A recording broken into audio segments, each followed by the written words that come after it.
Salut à tous, très heureux de vous retrouver en direct pour un nouveau numéro des Archives du Paranormal, numéro 5. Je vous sais de plus en plus nombreux à nous regarder, alors je vous en remercie. Et pour ne rien louper des lives BTLV, pensez à cliquer sur la cloche, vous serez alerté de tout. C'est les archives.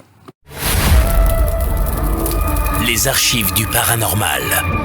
Oserez-vous les ouvrir avec nous sur BTLV ?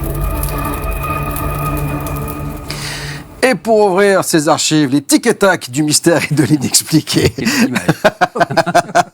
À savoir David Gallet et Jocelyn Keller. Bonjour messieurs. Bonjour.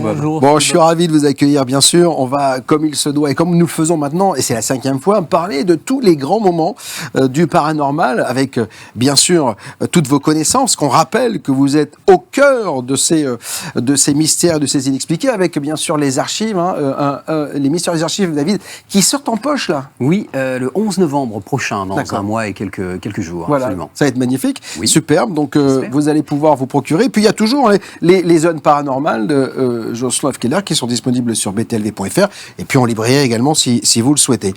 On va saluer également un moment dont j'ai déjà parlé sur BTLV et qui souligne quand même mon grand âge. Ce sont mes 40 ans de carrière, mesdames, messieurs. Donc voilà, on les fête comme il se doit et on va les fêter tout au long de cette année, bien sûr, ces 40 ans de carrière. Et comme je suis d'humeur joyeuse, c'est moi qui vous fais un cadeau. Regardez, profitez-en. Et puis, n'hésitez pas à me souhaiter un bon anniversaire. 40 ans de carrière, ça se fait. Il me disait quand même, David, que ça fait 39 ans que tu m'écoutes, en fait. Oui, dès que tu as commencé sur Skyrock, c'est fou, hein. J'étais à l'écoute. Moi, je te connais depuis moins longtemps. Quand même. D'accord, j'espère bien, parce que ça me rajeunit un peu, parce que toi, quand tu m'en parles, j'ai l'impression d'être un vieillard. Bon, quoi qu'il en soit, les archives du paranormal, on va commencer tout de suite, David, avec une très belle histoire, une histoire qu'on a appelée l'énigme de l'homme radar. Oui, c'est ça, une histoire que je connaissais relativement peu, jusqu'à ce que je tombe sur ce document, enfin tout le monde peut le trouver, c'est sur Gallica. C'est un extrait du mémoire d'un certain monsieur Bottino sur la noscopie. Or la noscopie, il a fallu chercher ce que c'était, et Wikipédia vous répond pas sur ce truc-là, noscopie, on ne sait pas ce que c'est.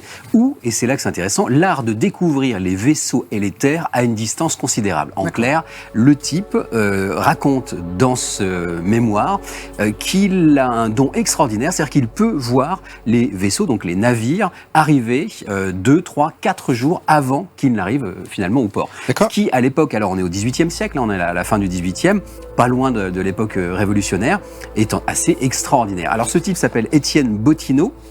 C'est un homme qui donc prétendait avoir ce don extraordinaire. Il était depuis depuis son plus jeune âge, il était investi, on va dire, par une sorte de mission, et il était passionné par la navigation. Alors qu'il n'était pas du tout, sa famille n'était pas du tout là-dedans. Cet homme va un jour observer l'horizon sur la mer. Comment on le voit là, c'est ça ? Voilà, alors ça c'est sur l'île Maurice qu'on appelait avant l'île de France. Je vais vous raconter un petit peu l'histoire, vous allez assez vite comprendre. Donc ce type voit l'horizon, la mer, etc. Et puis perçoit quelque chose de bizarre. Il a un don, il voit quelque chose au-dessus de la mer et il s'aperçoit qu'au bout de quelques jours arrive un bateau. Donc il se dit, il y a peut-être un lien entre les signes que je vois sur la mer et l'arrivée de bateau. Et il va pendant 10... Je te coupe 2 secondes. Est-ce que c'est, d'après toi, un problème d'acuité visuelle ? Alors, voilà. On va y venir. Ou c'est de la préméditation. Préméditation, c'est plus compliqué que ça, c'est plus mystérieux que ça. En fait, le type voit ces signes absolument improbables, je vais vous détailler dans quelques instants, et il va s'entraîner. Il va se dire, ok, j'ai perçu que là, ce signe-là, ça voulait dire qu'un bateau arrivait dans un jour, ce signe-là, ça veut dire que c'est 2 ou 3 bateaux en même temps, et ainsi de suite.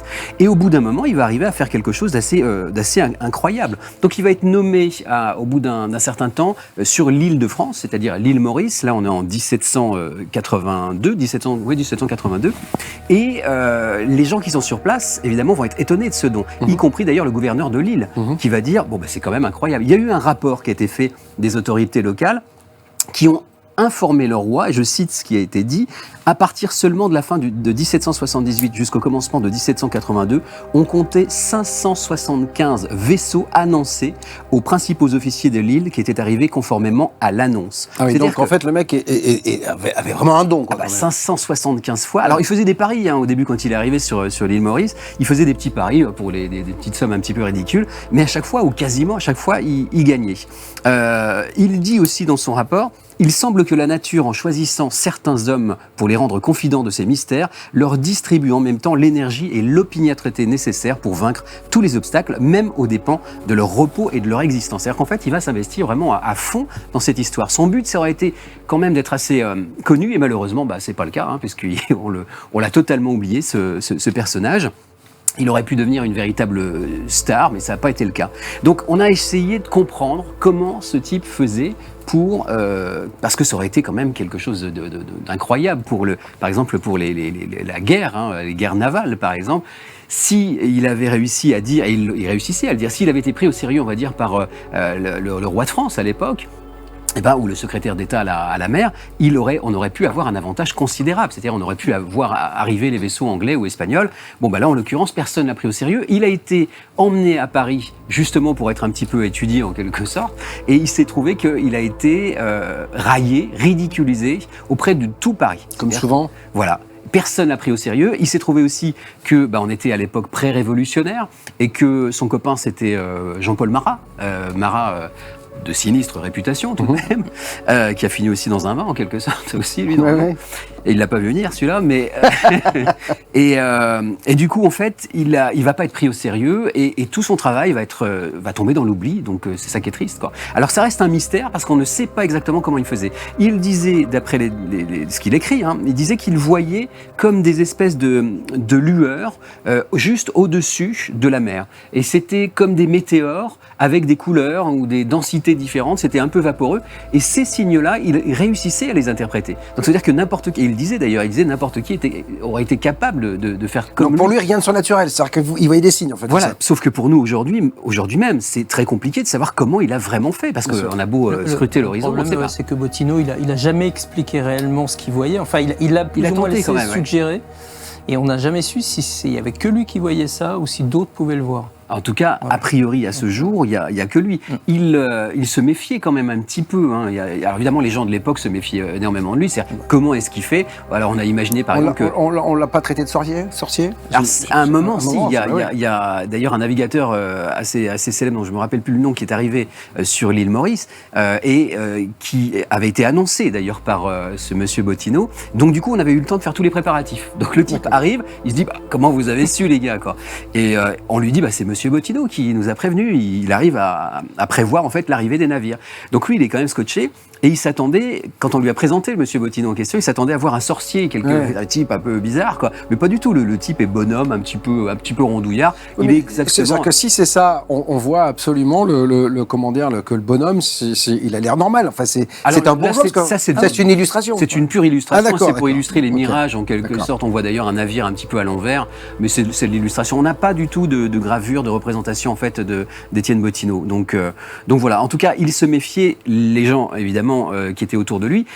Certains pensaient par exemple qu'il soudoyait des marins, des pêcheurs. Ah ouais. C'est-à-dire que les pêcheurs allaient assez au large et quand ils revenaient, ils disaient vous n'avez rien vu de spécial, et donc du coup voilà. 572 fois, ça fait quand même beaucoup. 575 fois, c'est énorme. Ouais, c'est énorme. Mais c'est surtout qu'on s'est dit il a peut-être une acuité visuelle extraordinaire. Mais là encore, rien du tout. Ou alors il a inventé une sorte de longue vue incroyable. De toute façon, c'est incroyable. Ce qu'il a fait est à ce jour totalement inexpliqué.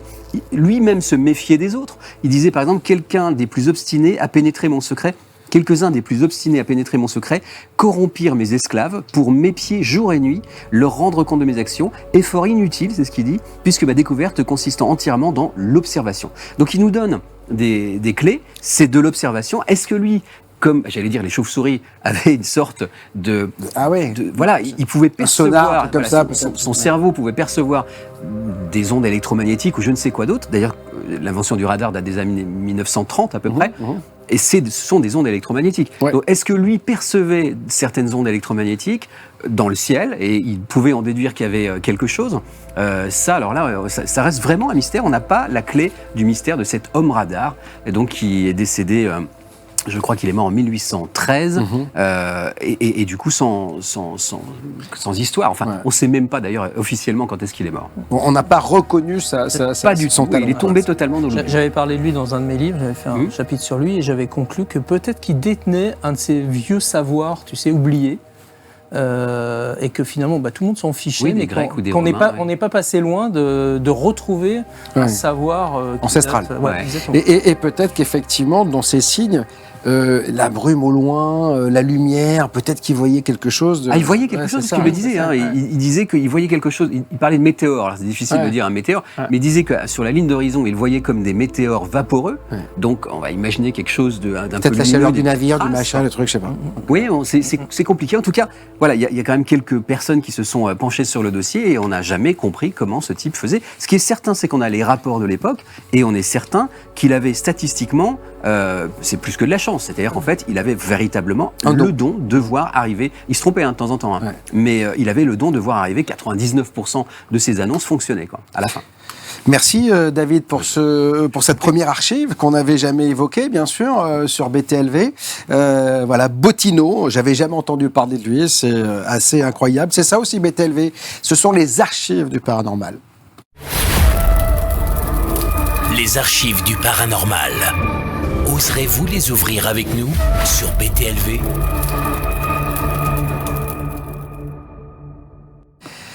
Bienvenue si vous arrivez. On va saluer tous ceux qui sont déjà là sur le chat et qui, comme toutes les semaines, n'hésitent pas à nous rejoindre et c'est tant mieux.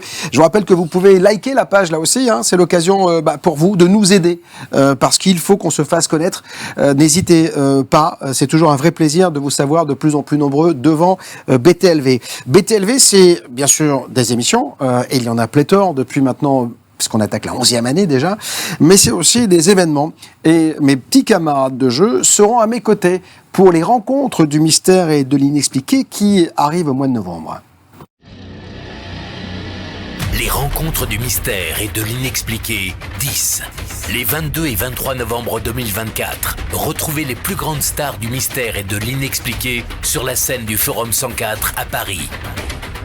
Philippe Guillemant, Françoise Nallet, David Gallet, Florence Hubert, Véronique Geffroy du Château de Fougeray, Egon Kragel, Jocelyn F. Keller, Patricia Daré, Eric Firson, Geoffrey Clostrio, OVNI, médiumnité publique, dossiers inexpliqués, château hanté, fantômes, mentalisme, hantise. Ne passez pas à côté de la 10e édition des rencontres du mystère et de l'inexpliqué. Les 22 et 23 novembre, on se donne tous rendez-vous au Forum 104. Infos et réservations via le lien dans le chat ou sur btlv.fr. Voilà, les rencontres du mystère et de l'inexpliqué, de véritables stars sur la scène du Forum 104, et puis surtout des nouvelles têtes qu'on n'avait jamais eues. Eric Firson n'était jamais venu, Véronique Geffroy non plus, tout comme Geoffrey Clostrio, petit nouveau de l'équipe BTLV.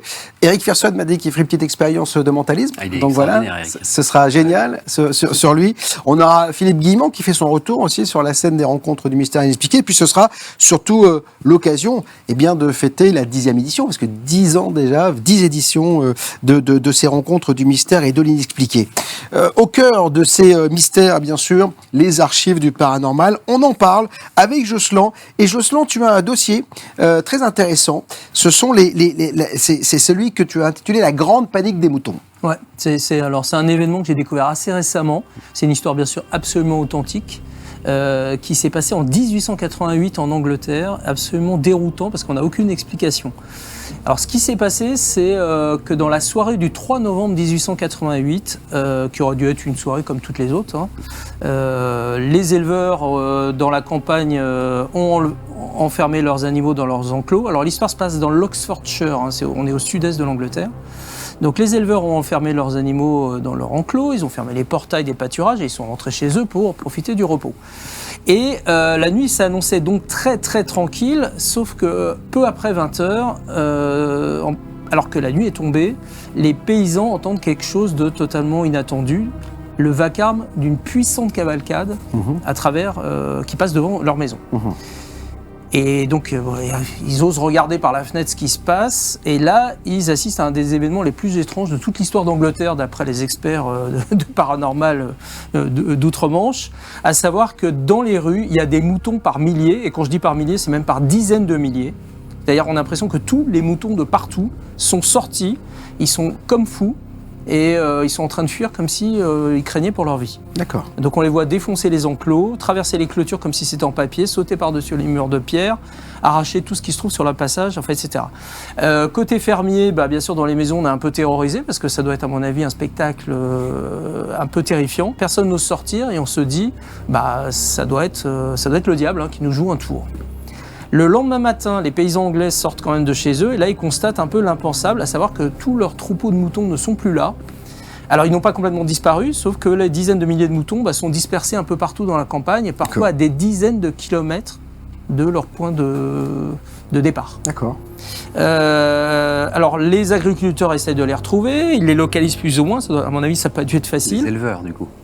Ouais, enfin les éleveurs plutôt, voilà, les agriculteurs c'est au sens large. J'aime la langue les éleveurs. Le mec te reprend. Oui, je le note, monsieur. Alors non, mais monsieur, bravo, moi je dis, je dis 10. 10. Un amoureux de la langue je mets 10, monsieur. Mais je ne sais pas sur quoi, mais je mets 10. Je cherche des synonymes, monsieur.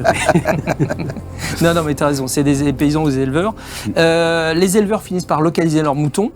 Alors certains se sont cachés dans les buissons, ils ont tous l'air d'avoir encore très très peur. Il y en a d'autres qui sont regroupés par dizaines dans un coin de champ et ils veulent pas partir, enfin voilà. Il y a l'un des fermiers qui décide d'informer un journal local pour décrire ce qui s'est passé et il écrit la chose suivante: vous pouvez juger l'ampleur de l'événement si je vous dis que chaque grand fermier de Wallingford d'une part à Twyford de l'autre a rapporté que ses moutons étaient également effrayés. Et il faut noter qu'à 2 ou 3 exceptions près, la région montagneuse au nord de la Tamise semble avoir été principalement touchée. D'accord. Quand on regarde ce que ça représente une zone de 200 miles carrés, ça fait à peu près 520 km carrés. D'accord. C'est énorme, c'est énorme.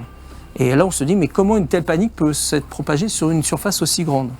Alors on a cherché à comprendre pourquoi les moutons s'étaient enfuis en pleine nuit.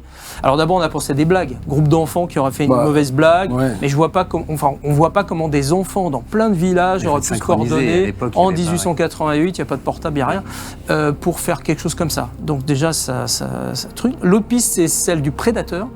C'est vrai qu'on peut penser que les moutons ont été effrayés par des chiens errants, des renards, voire des loups.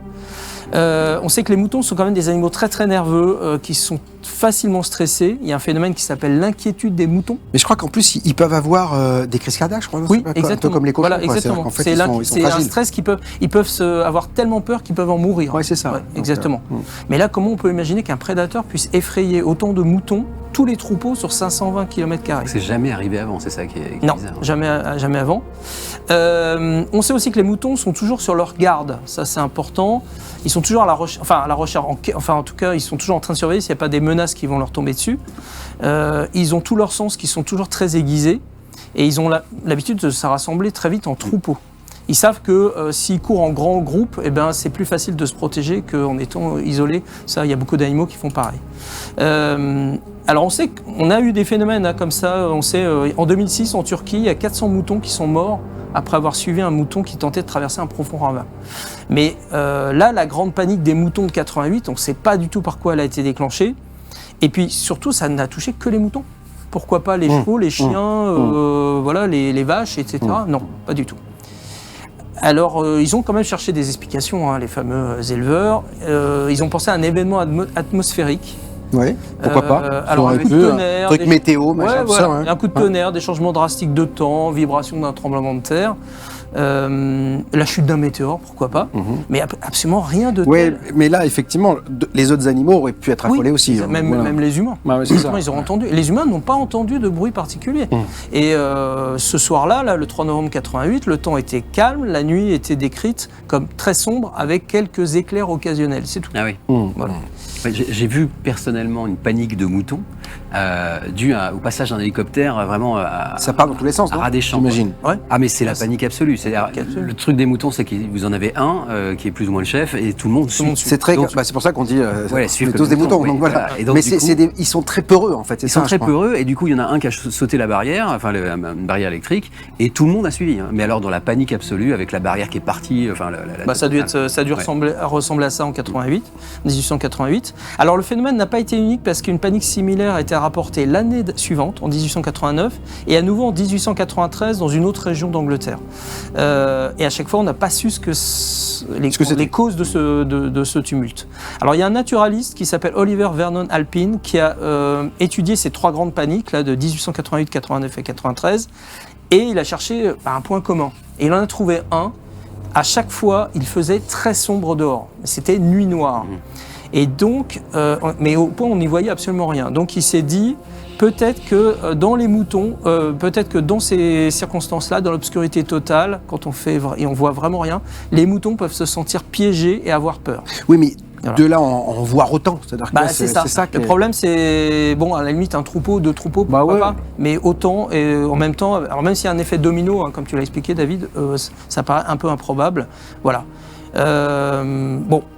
Ça peut expliquer la panique d'un troupeau, mais pas autant de troupeaux de moutons sur une vaste zone. Alors bon, après, est-ce qu'il y a autre chose, hein? Est-ce que, voilà, tu as parlé d'un hélicoptère, est-ce qu'il y a quelque chose d'étrange qui les a surveillés? Il y a eu l'hypothèse extraterrestre qui a été soulevée à un moment, en disant, voilà, un ovni géant qui survole la campagne. Oui. Bon. Non, peut-être effectivement. Les Anglais aiment bien imaginer des trucs. Une météorite qui aurait pu déclencher quelque chose. Oui, mais là, le problème, c'est que tu aurais eu du bruit. Ah oui, forcément. Et le bruit, voilà, les éleveurs l'auraient entendu.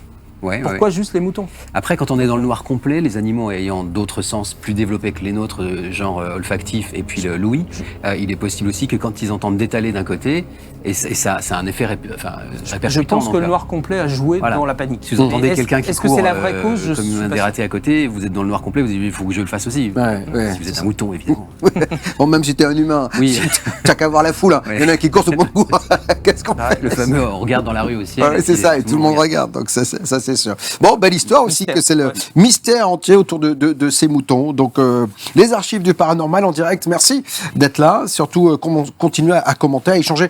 Je vous sais très, très prolixe en propos sur les réseaux sociaux. Je vous lis, parce que quand il y a le replay, bien sûr, qui est posté, après, je relis tout cela. Alors, je voulais juste informer tous ceux qui se posent des questions suite au live. Parce qu'il faut savoir que les émissions qui sont diffusées en direct le sont dans la catégorie en direct sur la chaîne YouTube BTLV. Et le lendemain, nous la postons dans la catégorie vidéo. Donc ne soyez pas et nous fustigez pas quand vous dites ouais mais c'est la même émission qui ressort. Oui, mais ceux qui sont alertés des lives BTLV la voient en direct, mais ceux qui ne le sont pas peuvent la voir dans vidéo par la suite. Voilà, je referme cette parenthèse qui est très importante et qui est assez pédagogue, je dois le dire. Donc voilà, donc dans ces archives du paranormal, on va évoquer avec David Gallet maintenant le songe de l'impossible. Alors qu'est-ce que c'est que cette histoire? Eh bien, tout à fait. J'étais sur autre chose, mais avec ça sera avec joie. Le songe de l'impossible. En fait, c'est une histoire assez extraordinaire qui se passe en 1892. On est toujours un peu dans ces mêmes années. J'ai découvert ça à travers un article d'un certain Frédéric Pollan, qui lui est philosophe et bibliothécaire, c'est son métier. Mais de temps en temps, il écrit des articles, enfin il écrivait des articles, puisqu'il est décédé depuis très longtemps, dans une revue bimestrielle qui s'appelait Les Annales des sciences physiques. Donc on n'est pas dans le paranormal du tout, normalement c'est des phénomènes physiques. Et donc il s'est intéressé à un cas assez étonnant, l'histoire d'une femme, une domestique, donc une femme, on va dire, qui était d'un milieu social assez, on va dire, défavorisé à cette époque-là en tout cas. Elle travaillait dans une ferme dans le Gard, et elle a fait un jour un rêve très détaillé qui va lui servir à quelque chose. Je vais tout vous expliquer. En gros, son fils est parti de la maison depuis 2 ans. Il a plus donné de nouvelles, personne ne sait où il est. Elle est très touchée par le fait qu'elle ne voit plus son fils depuis plusieurs années maintenant. Et donc, un jour, elle va faire un rêve et elle se voit devant une maison dont elle va le décrire absolument parfaitement le type de maison que c'est. Dans une ville très précise, qui n'est pas du tout dans son secteur. Enfin, pour elle, à cette époque-là, c'est assez loin. Et elle voit des gens dans cette maison. Enfin, elle décrit son rêve parfaitement. Elle est tellement convaincue que son fils est là, donc de ce qu'elle a vu dans le rêve, qu'elle se dit je vais y aller. Donc elle dit à son mari, écoute, il faut que demain j'aille à Sète, dans la ville de Sète, À l'époque, Seth s'écrivait avec un C et non pas avec un S. Dans la ville de, je le dis parce qu'en fait, si vous retrouvez ça dans les annales, vous allez voir que la ville n'est pas citée, c'est juste un C, point. Vous avez vu que ça fait 2 fois ce soir qu'il nous étale sa culture. Oui, j'aime ça. Ils sont français, non mais monsieur, vous avez raison. Non mais on a toujours une information de plus. Mais bien sûr, ce sont les archives françaises. C'est ça qui fait la grande gastronomie. On a toujours un petit truc en plus, c'est léger. C'est ça. Mais... Enfin, en gastronomie, généralement, c'est plutôt en moins, parce que quand tu regardes les portions, t'es pas énervé quand même. Donc cette femme, elle va en parler à son mari. Son mari lui dit, mais tu es folle, tu vas pas aller à Sète toute seule, chercher une maison, mais t'imagines la ville de Sète, quoi, ça va être compliqué. Chercher une maison comme tu me l'as décrit, et tu vas pas retrouver notre fils là-bas. Il n'y a aucune raison, quoi. Donc elle va quand même y aller. Je cite le témoignage du fils qui a été retrouvé, mais je vous explique. Remarquez que c'est peut-être un peu prématuré. Donc, je vais commencer par l'histoire. Elle fonce là-bas à Sète, elle va avoir toute une aventure, je vous résume un peu le truc, mais au bout d'un moment, elle va tomber sur cette maison, exactement la même que son rêve. Elle va rentrer à l'intérieur de la maison et elle va demander aux gens, est-ce que vous connaissez un certain Thomas qui vit là? Et les gens vont lui dire, oui, absolument, je suis sa mère. Il n'est pas là parce que ce jour-là, il travaille, et puis du coup, elle va le retrouver le soir, parce qu'elle va l'attendre évidemment, elle va le retrouver dans cette maison et lui raconte effectivement qu'elle a vu la maison en rêve, elle a tout vu, vraiment la totalité, la rue, la maison, là où il vivait, les gens qui étaient là, et du coup voilà, donc il est assez scotché, et ce Frédéric Pollan dont je vous ai parlé, qui a rédigé cet article, qui est un scientifique, se dit je vais aller vérifier sur place, parce que lui, il est à la même époque quasiment que les faits. Donc en juin 1891, il va écrire au fils pour lui demander comment ça s'est passé, ces retrouvailles, on va dire. Et il lui réécrit, le fils, donc lui dit, il y avait 2 ans que je ne leur avais pas écrit et ils ne savaient pas où j'étais. Alors, elle a songé, donc elle a rêvé que j'étais à Sète et elle est venue me trouver. Maintenant, je ne sais pas si elle a pris des renseignements ou si elle est venue tout droit grâce aux renseignements.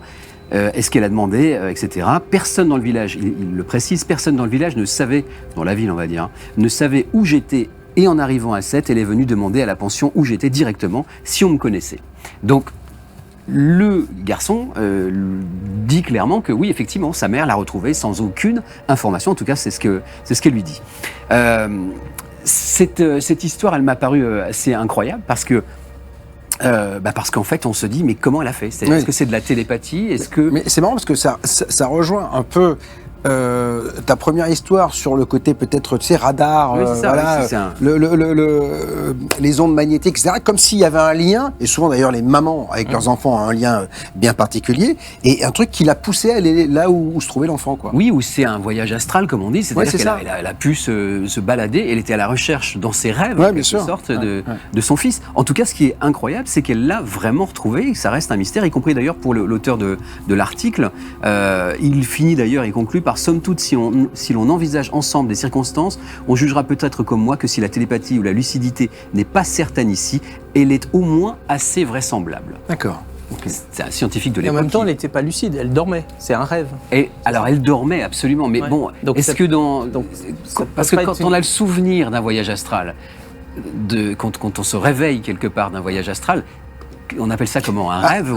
Après, moi je me souviens, il y a très longtemps, avoir vécu ce type d'expérience, alors que j'étais pas du tout au cœur de ces histoires de mystère expliquées. T'es perturbé quand tu vis une décorporation, un truc comme ça qui se passe. C'est très étrange. Ouais. Tu fais bien la différence, en tout cas, moi je l'ai bien fait, entre le rêve et physiquement ce que tu ressens quand il se passe ce phénomène. C'est peut-être pour ça qu'il parle de songe et non pas de rêve. Ouais, il y avait une histoire, peut-être tu la connais, mais je ne me rappelle plus les détails, de quelqu'un qui avait rêvé qu'il y avait une statuette de la Vierge Marie qui était enterrée quelque part, et la personne avait été voir, et effectivement, cet endroit, il y a... Mais je ne me rappelle plus les détails. Mais là, il y avait une connotation très religieuse, je crois, dans ça me fait penser à ça. La personne rêve de quelque chose et va voir sur place, et effectivement, c'est vrai. Et retrouve des choses, on a retrouvé des trésors comme ça aussi, enfin, il y a tout un tas de choses. C'est finalement, c'est de la préméditation. Comment on appelle ça? Préméditation? Préméditation, de l'intuition, de la médiumnité, de la voyance, finalement. C'est comme les gens qui, avec un pendule, tentent de retrouver des personnes disparues. Ça arrive rarement, mais ça arrive de temps en temps. Les gens décrivent avec un pendule ou sur une carte en disant, voilà, je vois des taillis, des buissons, une rivière, et on retrouve un corps ou une personne vivante. C'est un peu de ce niveau-là. C'est assez fou. Sur le voyage astral, j'ai une anecdote très personnelle, mais j'ai mon père qui croit absolument pas à toutes ces histoires-là, et qui un jour nous disait à mon frère et à moi, au petit déjeuner, nous disait j'ai encore rêvé que je me voyais dormir. C'est assez bizarre comme truc, mais nous on était petits, on comprenait pas trop ça. Et puis un jour il nous a vraiment décrit le truc suite à un reportage qu'on avait vu à la télé, et il nous avait dit c'est ça que je fais, c'est-à-dire en fait je suis dans mon lit quand je suis très fatigué et je suis au-dessus de moi et je peux aller me balader. Et donc il a fait le test. Il a fait un voyage astral. Il a fait un voyage astral, mais ce qui est très marrant, c'est qu'il pensait que c'était une sorte de rêve. Et un jour, il entend en fait du bruit à la porte, c'est une porte vitrée avec une grille en fer, et il voit que quelqu'un glisse un document.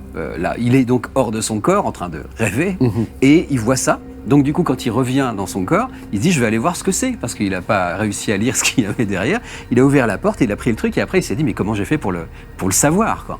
C'est ça qui est extraordinaire. La mère a fait exactement la même chose. Eh ben peut-être, effectivement, elle a suivi son fils d'une manière extraordinaire, et puis elle a pu. Et ton père, il le faisait à la commande ? Non, pas du tout. Non, pas du tout. Non. Ah non, c'était vraiment. De temps en temps. Il me disait que c'était quand il était très fatigué, et quand il s'allongeait, et hop, il partait comme ça, et au départ un peu surpris, et puis ensuite il arrivait à gérer. Mais il m'a jamais dit autre chose que cette histoire de couloir. A priori, il n'a pas quitté la maison. Mais souvent, moi, je sais que quand ça m'est arrivé, j'étais extrêmement fatigué, décalage horaire, etc. Je revenais de Los Angeles, donc gros décalage horaire.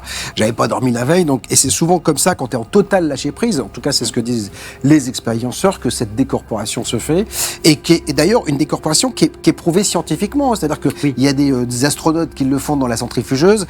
Alors, qu'est-ce qui sort ? On ne sait pas, dans tous les cas, mais il y a cet effet et cette sensation que le corps est abandonné par quelque chose et qu'on peut observer son corps, justement. Donc, c'est ça, oui. Est-ce que nos sens sont en constant éveil et interprètent tout un tas de choses ? Je reprends l'histoire du couloir avec la porte vitrée, etc. Est-ce qu'on n'entend pas dans notre rêve, quelque part, des pas, et du coup, on interprète tout ça et ça devient une réalité, qui d'ailleurs est issue d'informations réelles. Bon, affaire à suivre. Hein. Donc, si vous avez, par contre, vous, vécu un voyage astral, n'hésitez pas à nous en faire part, parce que vous le savez, tous les 15 jours, nous avons la libre antenne. Avec Jocelyn, on est là pour vous accueillir et écouter vos témoignages. Donc, 01 86 22 21 20 ou alors rédaction@btlv.fr. Les archives du paranormal. Oserez-vous les ouvrir avec nous sur BTLV ? Merci en tout cas de les ouvrir avec nous pour ce 5e numéro des Archives du Paranormal, qui va nous permettre dans quelques instants de découvrir un destin tragique, celui de Zébrina. Ce sera avec notre ami Jocelyn F. Keller. Avant cela, j'aimerais vous signaler qu'il se passe pas mal de choses. Nous mettons en place, et nous avons mis en place l'année dernière, une émission qui s'appelle BTLV Expérience. Et nous allons vous proposer celle-ci avec Natacha Calestrémé. Ce sera le 30 octobre. Ce sera l'occasion pour vous de trouver votre place. Vous savez qu'elle vient de sortir un bouquin qui est un best-seller absolu, c'est juste l'un des bouquins qui se vend le mieux en France, qui s'appelle Trouver ma place. Et bien, grâce à ses travaux, elle sera en direct avec vous, elle recevra vos coups de fil et elle pourra vous expliquer, vous donner des informations. Donc, pour participer à l'émission totalement gratuitement, bien sûr, et en direct, rédaction@btlv.fr ou encore 01 86 22 21 20. Et justement, puisque vous êtes intéressé par peut-être Natacha Calestrémé, en tout cas c'est ce que je vous souhaite, parce qu'elle apprend et elle nous apprend beaucoup de choses. Elle est venue récemment sur BTLV, il y a une toute nouvelle émission avec elle, regardez. Tu vois, l'épigénétique, qui est quand même une discipline qui a le vent en poupe et tout à fait scientifique, l'a prouvé, c'est-à-dire que finalement, une épreuve vécue par nos parents, nos grands-parents, ça peut sauter une génération, peut impacter leurs propres cellules qui peuvent effectivement se transmettre à travers, les cellules sexuelles, se transmettre ensuite à la descendance, et donc on peut hériter de choses et ne pas en avoir conscience. C'est surtout ça. Et moi, souvent, je dis... On me demande comment je peux savoir si je suis à ma place ou pas. Demandez-vous si à un moment donné vous vous dites je fais tout ce qu'il faut pour être heureux, pour avoir de l'argent, pour être connu, pour avoir un bon bien chez moi, mais je n'y arrive pas. Donc je fais tout pour, mais je n'y arrive pas. Là, potentiellement, il y a quelque chose de l'ordre du transgénérationnel qui peut expliquer les choses. Voilà, une émission incroyable. Trouver ma place avec Natacha Calestrémé. Vous pouvez la voir si vous êtes abonné à BTLV, et je ne le répéterai jamais assez, pour mes 40 ans de carrière, que j'affiche assez magnifiquement, je dois le dire, eh bien, vous pouvez profiter... Non, je ne les fais pas, et vous pouvez nous rejoindre à un tarif absolument incroyable, mesdames, messieurs. Donc, profitez surtout pas. On continue à évoquer les archives du paranormal, avec, je le disais, ce soir, David Gallet et Jocelyn F. Keller, comme à l'accoutumée. Pour ce 5e numéro, Jocelyn, tu nous proposes une nouvelle histoire, le destin tragique de Zébrina. Du Zébrina. Du Zébrina. Le Zébrina, ouais, c'est un bateau. Et d'ailleurs, l'histoire aurait pu figurer dans mon prochain livre sur les bateaux fantômes, qui va sortir. Ouais. Mais non, ça, c'est une histoire inédite pour BTLV. Alors ça, c'est le Zébrina Ou c'est une illustration Non, ça, celle-ci, c'est une illustration, mais on verra après des vraies photos du D'accord. Zébrina. Alors, l'histoire est la suivante. C'est une vraie histoire de bateaux fantômes, comme on les aime. On est le 17 septembre 1917, et le port français de Cherbourg est informé qu'on a retrouvé un navire qui s'est échoué sur la côte ouest du département de la Manche, à un endroit qui s'appelle Roselle. D'accord. Alors les gens de la Manche doivent connaître. Et le navire en question, qui est un grand voilier à trois mâts, est assez vite identifié, il s'appelle le Zébrina. Le problème, c'est que lorsque les équipes de sauvetage s'approchent du navire, elles le trouvent en bon état, ça va. À part, il y a un gréement un peu abîmé, mais tout va bien. Mais il n'y a absolument aucun signe de l'équipage qui semble être volatilisé. Exactement. Alors c'est vrai que parfois on retrouve des navires à la dérive ou abandonnés, mais la plupart du temps on retrouve quand même à bord des preuves, des indices qui permettent de reconstituer ce qui s'est passé. Alors sur les Zébrina, absolument rien. Il y a encore du café dans les tasses. Ah ouais. Oh, ça me rappelle, ça me rappelle l'histoire du phare, tu sais, où les trois marins. C'est le Flannan. Voilà, oui, où il y avait encore le café dans les tasses, etc. Exactement. Donc, Alors là, en tout cas, on sait qu'il y a du café dans les tasses, et surtout que la cargaison de charbon est absolument intacte. ouais. Donc l'équipage n'a absolument aucune raison d'abandonner ce navire. Surtout que, fait encore plus curieux, le journal de bord de Zébrina est retrouvé et indique que le navire était en mer que depuis 2 jours. En fait, il faisait... ce grand voilier qui était commandé par le capitaine Martin avait quitté Falmouth en Angleterre le 15 septembre, donc 2 jours plus tôt, avec son chargement de charbon, et devait se rendre à Saint-Brieuc, qui est beaucoup plus à l'ouest que l'endroit où on la retrouve. Donc la question, c'est qu'est-ce qui est arrivé au navire pendant ces 2 jours, et pourquoi l'équipage du Zébrina s'est-il volatilisé. Exactement. Alors juste rappeler, le Zébrina, c'était un navire qui était pas forcément destiné à voyager en mer. Au départ, c'est une goélette, 189 tonnes, construite en 1873 et qui doit transporter de la viande dans la région du Rio de la Plata en Amérique du Sud, entre l'Argentine et l'Uruguay. Et comme cette goélette doit naviguer sur des grands fleuves d'Amérique du Sud, elle a un fond plat comme une barge. Voilà. On va voir que ça a une importance tout à l'heure. Et normalement, il y a 5 personnes à bord, et ça suffit pour faire naviguer cette goélette. Mais vers 1881, le navire a été ramené en Grande-Bretagne, et là, il va servir sur des trajets courts pour le commerce de cabotage européen. A priori, de ce que j'ai retrouvé dans les archives, dans le milieu marin qui est toujours superstitieux, le Zébrina avait la réputation d'être plutôt un navire porte-bonheur. Bon, manifestement, ça ne l'a pas empêché de connaître plutôt un destin tragique. Alors, un destin qui ressemble surtout, pour moi, vraiment à une énigme non élucidée. Il y a plusieurs hypothèses qui permettent d'expliquer la disparition de l'équipage. Alors bon, il y aurait forcément celle de la tempête, mais ou d'une vague scélérate, mais on est dans la Manche, et forcément... Ça se peut, hein. Ouais, mais on voit pas trop comment tout l'équipage aurait pu être projeté à la mer. Surtout, on dit peut-être retrouver des corps, des choses comme ça. Et que le navire soit toujours assez intact. Alors la version la plus répandue, pas officielle parce qu'il n'y en a pas, mais la plus répandue, c'est que en fait, le navire de Zébrina aurait été attaqué par un sous-marin. Alors je rappelle juste le contexte, on est en 1917, l'Europe est en guerre et Zébrina livre du charbon au nord de la France. Donc ça en fait forcément une cible militaire assez légitime. Mais il y aurait des dégâts, il y aurait quelque chose. Bah oui, exactement. Alors on sait aussi une autre chose, et on l'a appris après, c'est que le Zébrina ne voyageait pas avec 5-6 personnes comme d'habitude, mais avec 23 personnes. D'accord. On ne sait pas bien qui étaient ces personnes, mais il y avait 23 membres d'équipage. Alors, est-ce que les Allemands ont été avertis et ont considéré que le Zébrina devenait une sorte de bateau de guerre, avec beaucoup de gens à bord? Il y a eu, pendant les conflits, des bateaux qui ont été coulés comme ça. Même pendant la Deuxième Guerre mondiale, mais même pendant la Première Guerre mondiale, exactement. Donc là, on peut penser que les premiers... il y avait des U-boats, c'est les sous-marins allemands. Alors, il y en a peut-être un qui patrouillait dans le coin, qui aurait pu effectivement lancer des torpilles. Et là, on se rappelle que le bateau est à fond plat, peut-être que les torpilles sont passées dessous, ce qui expliquerait pourquoi il aurait été que abîmé. Ou presque pas abîmé. Voilà, exactement.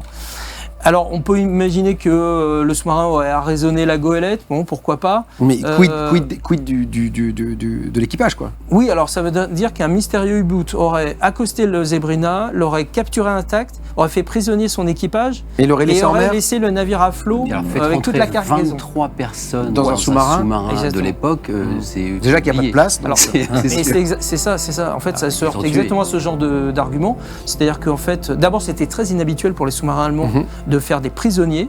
En plus, effectivement, comme tu dis, s'il y avait 25 personnes à bord d'un sous-marin, c'est très compliqué.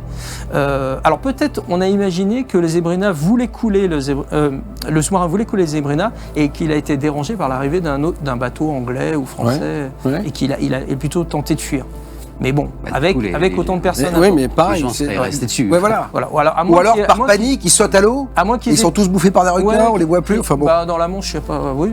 On peut imaginer. On en aurait retrouvé. Ou alors ils ont dérivé, ils sont partis loin. Ou alors est-ce qu'ils ont été tous assassinés, jetés à la mer, mais on. Mais encore, souvent ça. On n'a retrouvé aucun corps. C'est un peu curieux. Puis il y aurait des traces de violence, de combat. J'imagine que s'il y a un fifou dans l'histoire sur le bateau, les 23 autres ou 24 autres, ils font quelque chose. C'est ça. Alors il y a quand même des choses très curieuses, c'est que déjà après la guerre, il y a une enquête qui a été menée. Il n'y a aucune trace de l'attaque du Zebrina dans les archives allemandes, et les Allemands ont été aussi étonnés que les Anglais et les Français de cette histoire. Ils ont dit non, on ne comprend pas et on est encore doré. On sait que les capitaines de sous-marins allemands emportaient parfois avec eux le journal de bord du navire quand ils attaquaient un navire, juste pour confirmer l'attaque. Mais là, le journal de bord, on l'a retrouvé. Et d'ailleurs, ça veut dire que s'il a été fait prisonnier, tout l'équipage s'est rendu sans la moindre résistance. C'était à quel mois de l'année, quelle période de l'année ? Septembre 17. Septembre 17. On a peut-être une idée de la météo aussi, forcément. Il n'y avait aucune anomalie, tempête ou quoi que ce soit. Ouais, mais en plus, si jamais il y a quand même un problème météo, la vague scélérate, le machin, le bateau serait abîmé, quoi. C'est-à-dire qu'en fait, voilà. Alors on a pensé à un autre truc. Qu'effectivement, un sous-marin aurait peut-être attaqué Zebrina, il aurait peut-être emporté tout le monde, et en rentrant à sa base en Allemagne, lui-même aurait coulé. Avec tout le monde. Ah ouais. Allemand et il aurait été coulé, ouais. Exactement. Ouais, c'est pas alors, il faut farfouiller dans les archives de guerre pour trouver. Il y a un sous-marin qui pourrait faire l'affaire, c'est le U-63 du commandant Karsten von Heydebreck, qui n'est jamais rentré à sa base et qui a été torpillé le 1er novembre 17. Ah. Voilà. Et avant le 28 octobre, on sait que ce sous-marin allemand aurait peut-être patrouillé au large des côtes anglaises, pas très loin de la zone où était le Zebrina. Oui, mais c'était quand même plus d'un mois avant. Juste pour info, pendant la guerre, les mecs faisaient pas de quartier. Soit ils tuaient les gens, soit ils les faisaient prisonniers. Il l'a dit quand même, David, c'est compliqué de prendre 23 personnes supplémentaires dans un sous-marin, parce qu'il y a peu de place et peu d'oxygène. Et surtout, si c'est un navire, tu le coules. C'est-à-dire qu'ils auraient torpillé le navire, terminé, parce que ça peut être repris par l'ennemi, et donc c'est une arme de guerre, c'est peu probable. Et dans le cas de l'U-63, qui serait le seul coupable possible, en fait, il y a eu un survivant, et le survivant n'a jamais mentionné la présence à bord de prisonniers. On a récupéré le navire ? Oui, alors vu qu'il était en très très bon état, on sait ce qu'il est devenu après, on l'a récupéré. C'est le vrai navire ? Oui, c'est le vrai. On l'a réaménagé, il a continué à transporter du charbon pendant une bonne vingtaine d'années. En 1937, on l'a vendu aux enchères, et après il a pris feu, et donc il a terminé sa carrière au milieu des années 50 dans un port près de Portsmouth en Angleterre. Magnifique. Voilà. Belle histoire ça aussi, parce que j'adore ces histoires de bateaux fantômes. D'ailleurs, on rappelle, donc tu vas bientôt sortir un bouquin avec des histoires assez hallucinantes que j'ai découvertes cette dernière année. Et en plus, la mer est toujours un lieu assez fascinant et énigmatique, il s'en passe des choses, à commencer par les sirènes, rappelez-vous. Mais c'est ce que je dis, le paranormal, on en parle toujours sur Terre. Or, sur notre planète, 70% c'est de l'eau. Donc il n'y a pas de raison que le paranormal ne soit pas aussi sur l'eau. Jules Verne en a souvent parlé quand même de ces monstres marins. Donc voilà. Bon, les archives du paranormal, ils sont à Donf ce soir. Jocelyn F. Keller et David Gallet. David qui a quand même cité un personnage incroyable, Fifou. Donc Fifou qui était dans un film de Michael Youn quand même. Sur un bateau, oui, effectivement. Ah oui, c'est vrai que l'origine c'est ça. Voilà, Patrick Timsit qu'on appelait Fifou. Il me décide de baptiser Fifou. C'est quand tu vas t'appeler Fifou. Donc, ça me plaît Fifou. Donc, bon, on revient à nos moutons. Merci à tous ceux qui sont là ce soir. Partagez cette émission, likez, je le rappelle. Mettez la cloche. Regardez, elle est ici. tac, cette cloche et vous pouvez ainsi être alerté de tous les lives BTLV. C'est très important. Likez également, donc faites tout ce que vous voulez. En tout cas, on est là pour vous. Et comme tous les... on en fait quoi tous les trimestres, hein, une archive du paranormal à peu près. Eh bien, on vous livre des histoires absolument incroyables. Celle maintenant du 123 boulevard Voltaire, avec toi, mon David. Alors, une belle adresse. Il faut s'imaginer, on repart en 1891. Décidément, on reste vraiment dans cette période-là. Et là, toute la ville de Paris bruissait d'une rumeur. Des phénomènes absolument extraordinaires se produiraient toutes les nuits, entre 10h du matin et 6h du matin, entre 10h du soir, pardon, et 6h du matin, dans un immeuble qui est situé au 123 boulevard Voltaire. Ça, c'est l'époque, le boulevard Voltaire. Voilà, ça, c'est le boulevard Voltaire. J'adore les photos d'époque comme ça. À la fin du 19e siècle. Et les journaux, évidemment, vont parler de tout ça. Alors, je vous cite un article d'un journal qui s'appelle Le Temps, je crois. Oui, Le Temps. Mai 1891. Voilà ce qu'il dit. À l'issue du 9 o'clock de la porte Saint-Martin, la foule élégante s'est répandue dans les salles de spectacle du voisinage et plus particulièrement à la maison hantée du boulevard Voltaire, qui est en ce moment l'endroit le plus agréable pour finir une soirée. C'est assez marrant. Donc, effectivement, dans le quartier des théâtres parisiens. Et donc, il donne l'adresse, il s'agit de cette maison du 123 boulevard Voltaire, on le ferait plus aujourd'hui, faut imaginer ça, qui depuis quelques semaines est hantée par des esprits. Alors, qu'est-ce qui se passe très concrètement ? Effectivement, il y a du monde devant, effectivement, les gens attendent quelque chose. À partir de 10h du soir, on commence à entendre des bruits, mais pas des toc-toc gentils, des bruits extrêmement forts, sourds, et soudains, et qui n'ont pas vraiment de rythme, quoi. Donc on entend tout ça. Évidemment qu'on va faire une enquête. Il faut imaginer les journaux de l'époque qui raffolent, tout comme aujourd'hui d'ailleurs, dès qu'il y a une histoire un peu bizarre. Ils vont tous mener leur enquête. Et ils vont essayer de... ils font appel aux architectes, ils pensent que c'est éventuellement dans la plomberie, peut-être souterrain. On est à une époque où on fait les travaux, en fait. Il y a beaucoup de travaux qui se font dans Paris, à cette époque aussi. Donc on cherche de tous les côtés ce que ça peut être. Éventuellement une blague, donc des garnements, comme ils disent, une mauvaise passe. On a cru tout d'abord à une mauvaise farce de quelques garnements du voisinage, mais la surveillance rigoureuse des agents de la sûreté n'a rien donné de ce côté. Enfin, ils essayent par tous les moyens de trouver l'explication rationnelle. L'explication rationnelle. Et il n'y en a pas. Et c'est pour ça qu'on dit que la maison est hantée. Alors évidemment que ça dérange les voisins. C'est quand même dans une partie du bâtiment, du 123 boulevard Voltaire, on va dire que c'est un peu plus fort dans les étages supérieurs. Mais quand on est dans la rue, on entend tout ça. Et donc, évidemment on est au mois de mai, les fenêtres sont ouvertes, ça devient un véritable spectacle. Donc les gens qui habitent là ouvrent leurs fenêtres pour faire entendre les bruits du 123 boulevard Voltaire. Alors ça va continuer, on va essayer d'autres méthodes, là beaucoup moins scientifiques. On va faire appel à un médium. Donc le médium, je poursuis encore l'article, les esprits frappeurs du boulevard Voltaire, c'est un autre journal ça.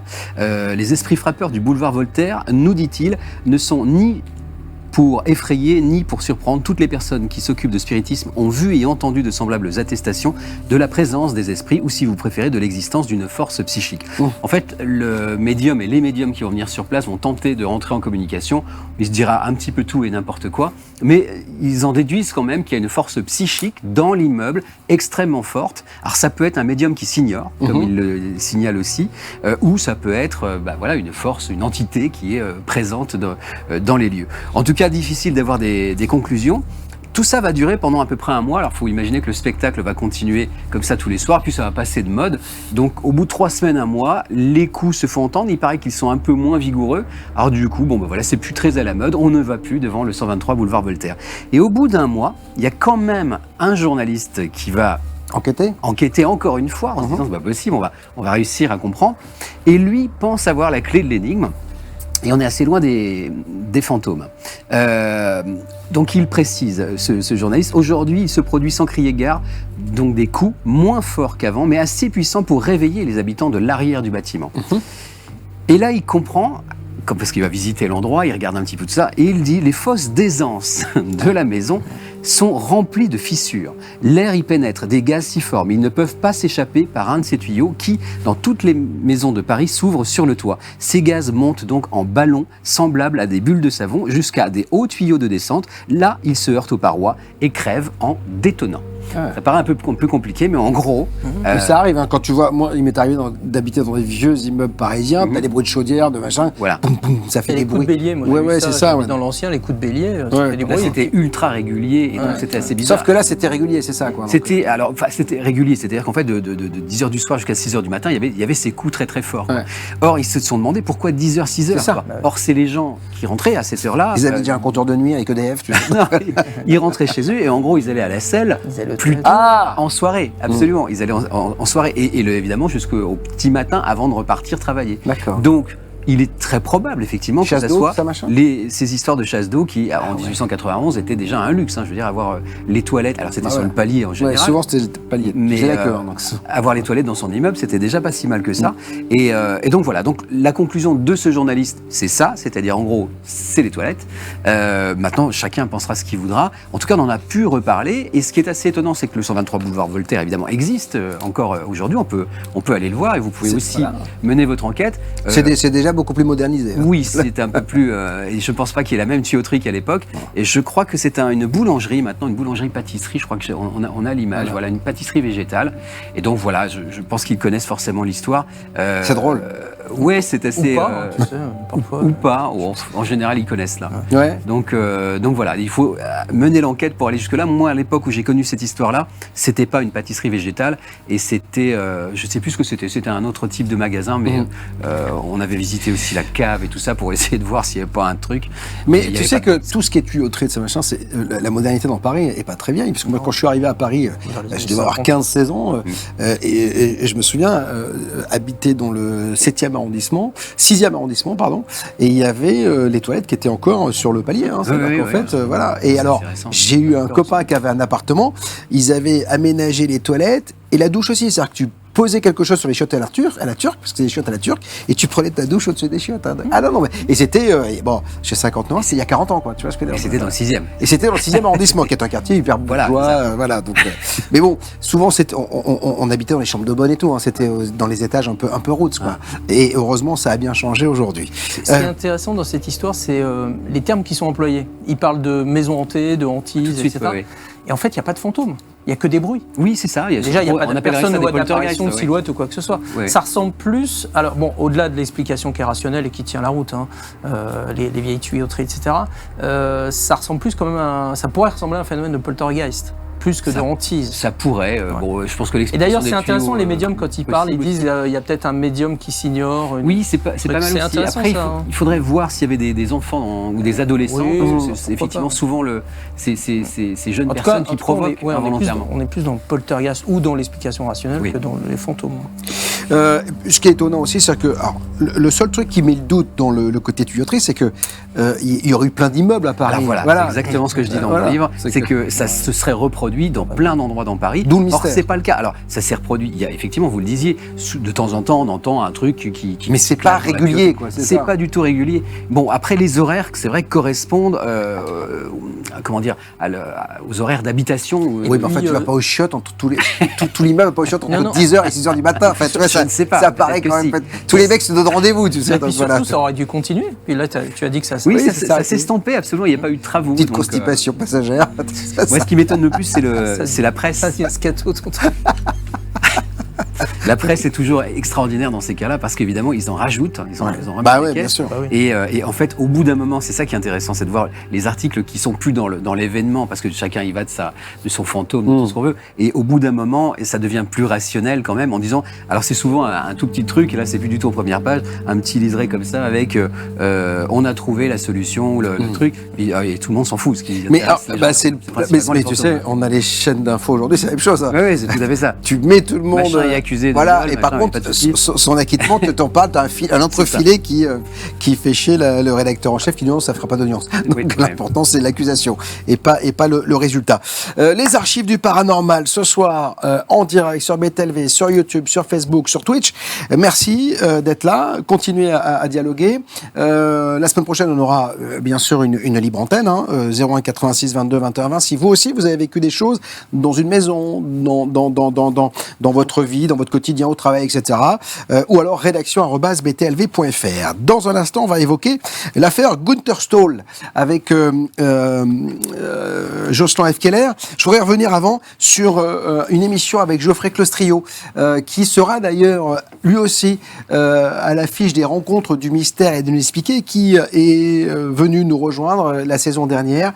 Et regardez un extrait de son dossier de l'impossible. C'est l'hôtel Stanley à Estate Park dans le Colorado. Pour la petite anecdote, Stephen King, il y a séjourné en fait dans les années 70 et c'est en séjournant dans la chambre 217 qu'il a eu l'idée justement de Shining. Mais il faut savoir qu'au-delà de ça, il est quand même connu pour être, semblerait-il, un haut lieu de l'activité paranormale avec moult apparitions. Je vais vous parler d'un certain Henry Yo qui est responsable des relations publiques dans un musée à Houston et il avait réservé en 2016 une petite escapade avec sa femme dans l'hôtel. Il prend quelques photos, il s'arrête devant l'escalier central de l'hôtel et là, il prend une photo qui est effectivement celle que nous voyons à l'écran.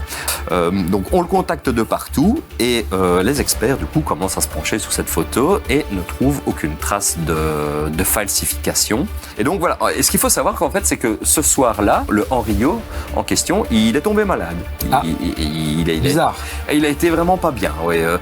Mais donc toujours est-il qu'il dit que ça va, il disait que ça allait aller mieux. Effectivement, ça a été mieux. Mais il y a des personnes qui ont suggéré que cette entité avait un peu pompé son énergie pour se matérialiser.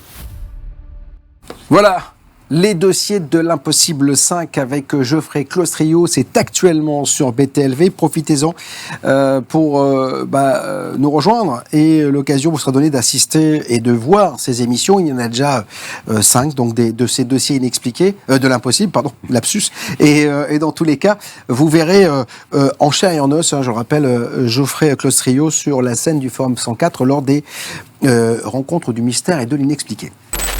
Depuis l'enfance, je suis en contact avec le monde subtil. Messages, signes et synchronicités m'ont conduit ici, au château de Vos. Ma médiumnité allait être clairement sollicitée dans ce lieu dit hanté. Donc voilà, bilan de la nuit, très courte. On s'est couché à 5h moins quart du matin, plus ou moins. Donc à peine allongé, on va dire que 10 minutes plus tard, j'ai commencé à entendre des bruits juste au-dessus de notre tête. Apparemment, ce sont les combles, donc voilà. Pourtant, j'ai vraiment entendu comme des bruits de pas.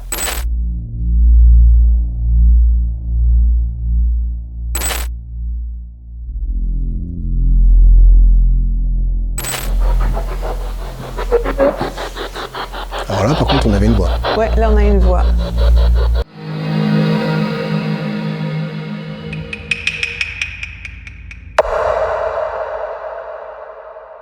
Jocelyn, donc on va évoquer une histoire qui n'est pas très vieille, celle de Gunther Stoll. Ça se passe dans les années 80.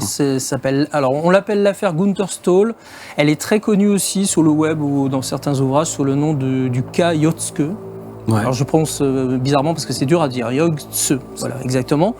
Alors, c'est très peu connu. Cette histoire est très peu connue en France. Elle est par contre hyper connue en Allemagne. Elle est considérée comme un des grands mystères. Un fait divers anglais. Allemand, pardon. C'est un fait divers, mais qui est tellement bizarre et d'étrangeté qu'on n'est pas loin du paranormal. On est dans l'inexpliqué total et on n'est pas loin du paranormal, vous allez comprendre. Alors, qui est Gunther Stoll ? Gunther Stoll, c'est un Allemand, bien sûr, qui a travaillé dans l'industrie alimentaire comme technicien, mais qui, dans les années 80, parce que l'histoire se passe dans les années 80, est au chômage. Bon, là, il fait pas très... Voilà. T'as pas envie de le rencontrer quand même, hein. Il fait un peu bandabadère. On n'a pas beaucoup de photos de lui. Alexandre Astier qui s'est déguisé. Oui, c'est ça. Exactement. Donc, comme il est au chômage, Gunther Stoll, il reste assez longtemps chez lui, et ça se passe pas très bien, sa santé mentale se détériore. Et au cours de l'année 1984, il souffre d'épisodes répétés de paranoïa, de plus en plus aigus. Et souvent, à sa femme, par exemple, il évoque eux, sans qu'on sache vraiment qui se cache derrière ce eux. Ouais. Et selon Stoll, eux, c'est où il en aurait après lui. D'accord. Voilà. Là, ça commence à être étrange. Il en parle souvent, mais comme il se passe rien, sa femme finit presque par s'y habituer. Mais le soir du 25 octobre 1984, tout va changer. C'est parce que là, Gunther Stoll est tranquillement assis dans son salon, dans son fauteuil préféré, lorsque subitement, il se lève et il s'exclame, c'est en allemand, « Jetzt geht mir ein Licht auf ». Alors comme Ah vous oui. parlez tous les deux très bien allemand, Ah, moi j'ai fait Laissez-moi allemand, tranquille. moi je parle voilà, vous allemand avez compris couramment. que ça signifiait quelque chose qui veut dire à peu près « maintenant je comprends ». Ok. Donc il se lève et là il attrape une feuille de papier blanc et il griffonne dessus ce qui ressemble aux lettres Jotske, ou alors on ne sait pas si le G était un 6 ou Yo avec un 6. Yopze. Voilà, exactement. Ouais. Donc c'est pas facile à prononcer, mais Non. voilà, il écrit ça à toute Surtout, vitesse. Ça veut dire quoi? Je sais, c'est ça ou non? Ça veut rien dire. Non, c'est le pas. mystère, Ça veut c'est rien savoir dire, ça. qu'est-ce que ça veut dire. Ah oui, d'accord. Voilà. Tout Il est là. s'est levé, il a dit en Suis allemand, un peu. maintenant je Enfin, comprends. on m'explique qu'il est fou avant, donc il n'y a pas de problème. Voilà. Je sais Il pas écrit ça quoi. sur une feuille, C'est le frère de Fifou. exactement. Il quitte précipitamment sa maison, il monte dans sa Golf et il disparaît. Alors on sait un peu ce qui s'est passé après. D'abord il a commencé par atterrir un peu plus tard dans son bar. Là il a commandé une bière, on lui a donné sa bière, mais avant de boire la première gorgée, il est tombé de sa chaise. On ne sait pas trop comment, mais il est tombé, il s'est heurté le visage assez violemment. Tous les témoins ont dit à ce moment-là, il n'était pas ivre. Il était juste un peu bizarre, mais pas ivre. Il avait plutôt l'air de quelqu'un qui était anxieux, en détresse, enfin, qui avait un problème. Il ne dit rien, il quitte le bar, et tous les autres clients sont un peu perplexes. Là, il se passe 2 heures, on ne sait pas ce qui se passe, mais 2 heures après, on sait qu'il a été frappé à la porte d'une femme âgée qu'il connaît depuis son enfance. Comme il est 1h du matin, la dame en question ne veut pas trop lui ouvrir la porte et elle lui dit non, tu ferais mieux de rentrer chez toi. Donc il finit par accepter, mais il crie à travers la porte à cette dame, et donc c'est elle qui va le dire plus tard. Il lui crie des incidents horribles vont avoir lieu dans la nuit. Et là, il se passe encore 2 heures. Et 2 heures plus tard, effectivement, il se passe quelque chose d'assez horrible, puisque vers 3 heures du matin, il y a 2 chauffeurs de camion qui trouvent une Volkswagen gravement endommagée dans un fossé le long de l'autoroute A45. Alors l'un des chauffeurs se dirige vers une borne d'urgence pour appeler les secours et l'autre s'approche de la voiture pour voir de quoi il s'agit. Et là, à l'intérieur, il trouve un homme, et cet homme, ça va être Gunther Stoll. Et alors Gunther Stoll, à ce moment-là, est encore vivant, et en très mauvaise santé, enfin il est très grièvement blessé, et il est complètement nu. Donc c'est très étrange de retrouver un homme complètement nu au volant de sa voiture. Il parvient à murmurer au chauffeur qu'il y Ça avait... m'est arrivé d'en voir dans des contrées Oui. très boisées, Mais dans le pas 16e forcément- arrondissement ou du côté Mais de pas Boulogne. forcément à la suite d'un accident de Non, voiture. c'est sûr. Gunther Stoll parvient quand même à murmurer au chauffeur de camion qu'avec lui, il y avait 4 passagers, que ces 4 passagers sont partis, mais que ce n'étaient pas ses amis. Voilà ce que comprend le chauffeur. Les secours et une ambulance finissent par arriver, mais Gunther Stoll va décéder dans le transfert vers l'hôpital. Ok. On n'en saura pas plus. L'enquête qui suit va déjà donner lieu à un premier coup de théâtre, à savoir qu'on apprend que Gunther Stoll aurait été percuté avec sa voiture ailleurs qu'à l'endroit où on l'a retrouvé. Ça veut dire que quelqu'un a emmené la voiture de Stoll dans ce fossé-là. D'accord. Elle n'était pas là. C'est pas à cet endroit qu'a eu lieu l'accident. Les 2 chauffeurs de camion ont témoigné chacun de leur côté que quand ils sont arrivés, qu'ils ont eu l'accident avec la voiture, ils ont vu une personne qui était à côté de la voiture. Et ils ont décrit un homme qui portait une veste brillante, qui était en train de faire le tour de la voiture qui était accidentée. Et quand eux se sont approchés pour voir de quoi il s'agissait, la personne en question s'est éclipsée. Les 4 hommes qui, selon Gunther Stoll, étaient dans la voiture n'ont jamais été identifiés et on n'est jamais parvenu à repérer l'endroit où avait eu lieu le vrai accident. Reste la fameuse note qu'il a griffonnée, mais bien avant dans la soirée. Et là, bon, effectivement, comme c'est une énigme, ça donne depuis les années 80 en Allemagne, tout le monde cherche ce que ça veut dire. Soit cette note contient un indice majeur, soit c'est juste une coïncidence et en fait elle n'a aucune signification. C'est possible puisqu'il avait des troubles mentaux. Comme je dis, voilà. Donc il n'a peut-être pas des pensées lucides, il a peut-être griffonné ça comme on griffonne n'importe quoi. Alors on ne sait pas. Il y a eu quand même beaucoup de spéculations sur ce fameux terme Jogse. On a songé d'abord à un numéro de plaque d'immatriculation, le O étant peut-être un 0 et le Z peut-être un 2 et le 6 un G. Bon, pourquoi pas. Wow. On n'a trouvé aucune plaque qui correspondait à ça. Il y a quelqu'un qui a trouvé que ça ressemblait à l'indicatif d'une station de radio roumaine. Ouais. Et on ne voit pas du tout le lien avec notre histoire. Ouais, c'est ça. Donc... Il y en a qui ont suggéré que c'était l'anagramme de zygote. C'est vrai que c'est les mêmes termes à peu près que zygote. Et ça veut dire quoi, zygote? Alors zygote, c'est le premier stade de développement des organismes multicellulaires. Le zygote, ça se forme à partir d'une... Moi, je ne suis pas hyper bon en génétique, mais le zygote, je me suis renseigné, ça se forme à partir d'une paire de gamètes. C'est les cellules reproductrices mâles et femelles. Ouais. Et c'est en fait le zygote, c'est l'élément qui contient toutes les informations génétiques de chaque gamète pour créer un nouvel individu. C'est-à-dire que le mec a une absence ou alors un phénomène un peu particulier chez lui, il écrit sur les l'anagramme du mot zygote. Ouais, zygote. Et zygote. Alors, Bon, c'est un peu tiré par les cheveux que je n'ai plus. Donc c'est une histoire au cœur enfin, avec la génétique, bon, pourquoi pas. Mais là, en fait, non, il y a quand même quelqu'un qui a eu l'idée, on va peut-être revenir au métier de base de Gunther Stoll, mais Gunther Stoll travaillait dans l'industrie alimentaire, et beaucoup de gens se sont demandé est-ce qu'il n'avait pas découvert ou réalisé quelque chose de criminel ou d'inquiétant dans la production de nourriture, des aliments ou quoi que ce soit, avec des ingrédients qui auraient été génétiquement modifiés. Et il aurait été éliminé, en fait, c'est ça. Et il aurait été en fait une sorte de lanceur d'alerte. Oui, de l'époque. Voilà. Et peut-être. Et est-ce qu'il a voulu attirer l'attention sur quelque chose qu'on met dans les yaourts? Parce qu'en fait, il s'est avéré que Yog Tse, si tu le mets en deux mots, le Tse, T-Z-E, c'est manifestement le code d'un arôme qui est souvent utilisé dans les yaourts. Bon, ça commence à être intéressant pour le coup. On peut peut-être se raccrocher à une histoire Alors, est-ce qu'il était surveillé? de lanceur d'alerte. Est-ce qu'il allait dire quelque chose, révéler quelque chose? Il en avait peut-être parlé aux gens autour d'eux, sans qu'on le sache, bien sûr, et qu'il était surveillé. Ce qui expliquerait ces hommes-là qui étaient autour de lui, autour de l'accident. Est-ce qu'on a voulu l'effrayer, l'intimider? Est-ce que c'est aller trop loin et puis l'accident? Bon, tout ça, on ne sait pas. On ne sait pas, c'est un mystère complet depuis 40 ans. Tout simplement été un peu fou et qu'il a fait n'importe quoi. C'est possible. Et que, mis à part le lieu de l'accident qui aurait été soi-disant déplacé, peut-être que là, il faudrait... le lieu de l'accident a été déplacé et il y a un homme qui mais comment ils peuvent dire que ça a été déplacé s'ils n'ont pas trouvé l'endroit où a eu lieu soi-disant En tout cas, ils ont constaté que l'accident n'a pas eu lieu à l'endroit où on a retrouvé la voiture. Ils n'ont pas retrouvé l'autre endroit. Et s'ils avaient fait une erreur, par exemple, du coup, il y aurait plus de mystère. C'est possible. Ouais. C'est possible.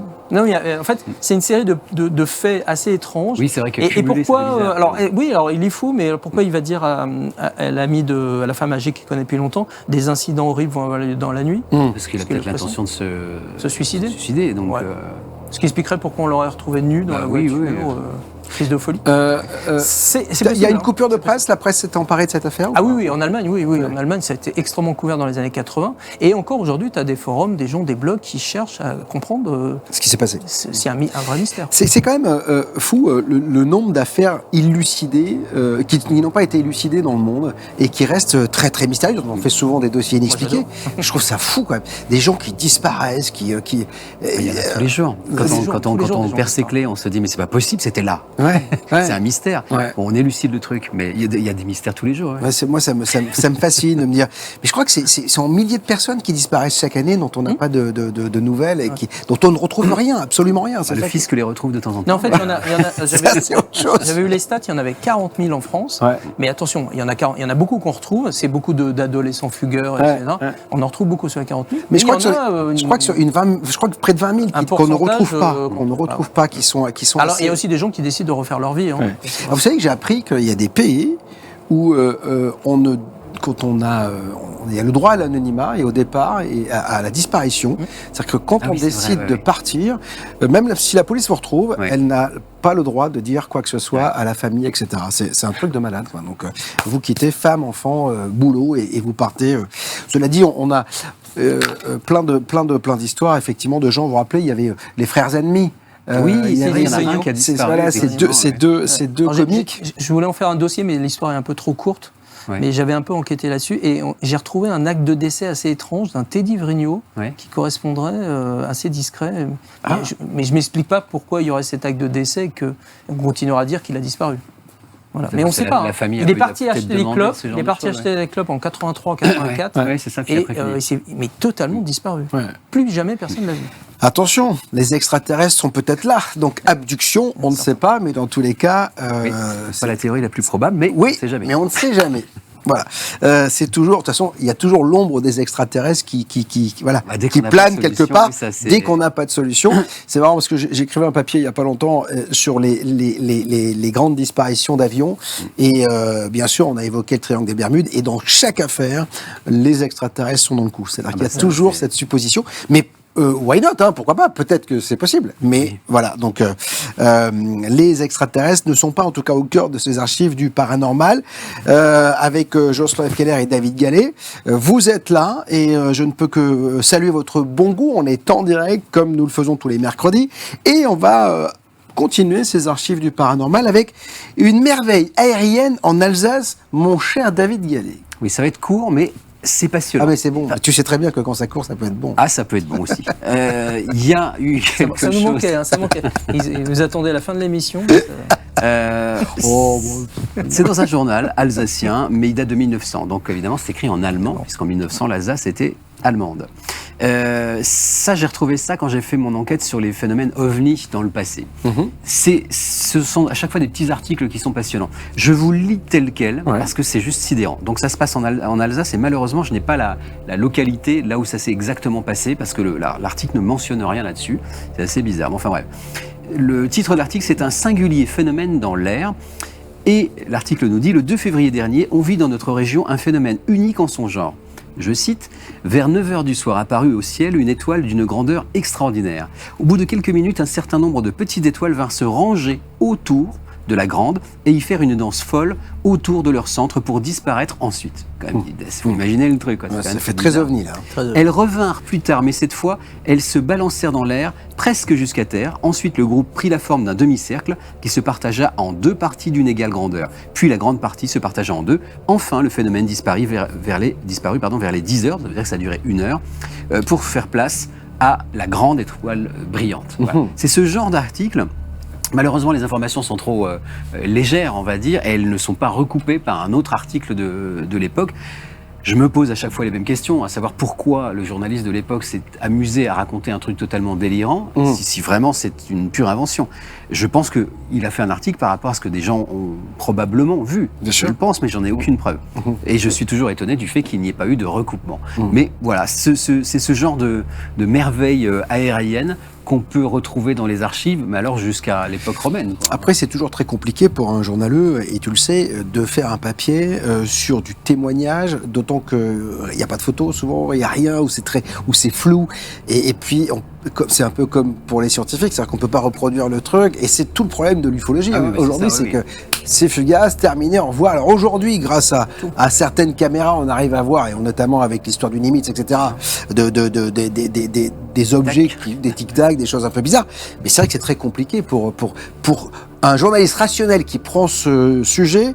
C'est d'ailleurs pour ça que la plupart du temps, sur les médias mainstream, on met tout de suite X-Files en musique de fond. C'est absurde. Comme ça, on met tout de suite, on se dédouane de tout. Non, mais ce qui est certain, c'est que le cumul de tous ces faits, même si on n'a pas l'explication, au bout d'un moment, on sait qu'il y a quelque chose. C'est même plus discutable. Il y a quelque chose. Et pour moi, le sujet OVNI, c'est maintenant, qu'est-ce que c'est ? Enfin, c'est maintenant. C'est la nature du phénomène. C'est la nature du phénomène. Bien sûr. Qu'est-ce que c'est ? Alors, il y en a certains, effectivement, des phénomènes naturels qu'on n'a pas encore trop étudiés. Je pense par exemple au Sprite ou des choses comme ça qu'on a découvert, c'est donc au-dessus des orages qu'on a découvert finalement il y a relativement peu de temps. C'est tellement fugace. Déjà, même les photographes arrivent à peine à le filmer. On a posté cet été une émission sur la foudre en boule. C'était absolument, j'avais peur de perdre mon micro. Ah non. C'était absolument incroyable. C'est-à-dire que, j'étais avec le spécialiste français de la foudre en boule, qui est un mystère, et même pour encore les météorologues. Hein. C'est-à-dire qu'il y a des foudres en boule qui passent à l'intérieur des maisons, qui traversent les maisons, qui peuvent rester stationnaires et qui repartent, plus ou moins grosses. Quelqu'un qui a eu de la foudre en boule dans sa maison. Et j'ai vu les traces sur un radiateur. C'est-à-dire que si ça vous touche, ça vous brûle très sévèrement. Et donc, ça peut être pris effectivement pour un ovni, etc. Donc, mais attention, ce spécialiste qui travaille également pour le GEPAN disait je ne mélange pas, c'est-à-dire que l'OVNI c'est pas de la foudre en boule, on sait ce que c'est. C'est pour ça que si tu veux, l'argument de dire c'est de la foudre en boule, il n'est pas aussi simple que ça. Ça ne marche pas à tous les coups. Voilà, c'est très rare en plus la foudre en boule. Exactement, et c'est effectivement très très rare, et on ne sait pas, et ça peut arriver même quand il n'y a pas d'orage. C'est ça qui est absolument fou. Donc très belle émission que vous pourrez regarder si vous êtes abonné à cette chaîne magnifique qui est BTLV. Je rappelle quand même pour ceux qui nous découvrent que BTLV, bien sûr, ce sont les lives le mercredi, mais c'est surtout btlv.fr. Vous avez toutes les émissions de David, les émissions de Jocelyn, de tous nos invités qui sont des amis de la maison. En 10 ans maintenant, vous imaginez le nombre de gens que j'ai pu recevoir. Et toutes les émissions, bien sûr, nouvelles que nous vous postons toutes les semaines. On arrive au terme de cette émission incroyable, les archives du paranormal. J'aimerais également vous rappeler que cette année, il y a BTLV Expérience. La prochaine, ce sera avec Natacha Calestrémé en direct le 30 octobre ici, pour y participer et espérer avoir un éclairage complet sur votre vie grâce à ses travaux sur la possibilité de mieux être dans la vie et de trouver sa place. Rédaction@btlv.fr au 01 86 22 21 20. La semaine prochaine, avec Jocelyn, on aura le plaisir de vous recevoir pour la libre antenne. Là encore, à ces mêmes numéros, vous pouvez témoigner de tout ce que vous avez vécu. Merci, messieurs, d'avoir été avec moi ce soir. Merci, Bob. Ça a été un vrai plaisir. Merci à vous de nous avoir suivis. Merci à Valentin qui a préparé cette émission, à Marie-Laure, à tous ceux qui sont derrière, que vous ne voyez pas, Mathilde, Juliane, Maxime et tant d'autres. Et je suis désolé si j'en oublie. Merci à vous. Continuez à nous suivre et à vous abonner et à nous soutenir. Salut.